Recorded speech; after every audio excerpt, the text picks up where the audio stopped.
Aibda WH salahkan suami Supriyani bawa amplop padahal dia tak minta, asal 50 juta rupiah terkuak. Terkuak asal muasal uang 50 juta tersebut. Kini Supriyani terpojok soal 50 juta itu. Inisiatif kehadiran suaminya, bukan permintaan Aibda Wibowo Hashim. Hal ini diungkapkan kuasa hukum Aibda Wibowo Hashim, Laude Buhram Dado, akibat tuduhan 50 juta. Kondisi psikologis keluarga kliennya tertekan. Menurut Buhram, isu uang damai itu informasi hoax sebab Aibda WH tidak pernah diminta. Itu fitnah sangat kecil. Mereka sekarang agak tertutup, mengaku pusing dan stres karena pemberitaan yang tidak berimbang dan terus difitnah lagi, ungkap dia. Menurut Buhram, uang damai 50 juta justru diucap kepala desa yang juga sudah diakui oleh Supriyani. Uang itu bukan inisiatif keluarga korban melainkan kepala desa dan itu sudah diakui Ibu Supriyani, ujar Buhram. Selain itu, menurut Buhram, ada inisiatif Supriyani dan suaminya yang justru membawa amplop putih kepada Aibda Wibowo Hashim saat mediasi namun ditolak. Jadi ramai 50 juta tidak pernah ada ucapan dari klien saya, justru yang mengeluarkan amplop pada saat protes mediasi itu adalah suami Supriyani, tuturnya.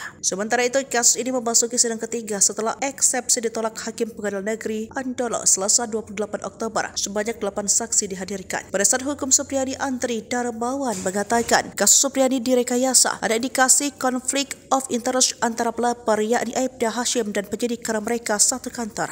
Hal itu terlihat adanya paksaan kepada Supriyani untuk mengaku padahal dia tidak melakukan. Ada permintaan 50 juta, jadi itu semua pelanggaran prosedur, katanya. Lalu saksi juga janggal karena penyidik hanya mengambil keterangan berdasarkan 3 saksi anak. Yang diketahui dalam KUHP, keterangan anak itu tidak bisa dikategorikan sebagai kesaksian saksi, jelas Andri. Andri berkritisi terkait bukti petunjuk yang menunjukkan tidak berkesesuaian dengan saksi-saksi yang diperiksa, termasuk saksi guru bernama Lilis. Ibu Lilis ini saksi dewasa, pasti disumpah. Itu sudah diperiksa bahwa tidak ada itu penganiayaan, katanya. Kemudian lanjut Andri, adanya luka yang dihasilkan dari pukulan tersebut dianggap tidak sinkron dengan hasil visum.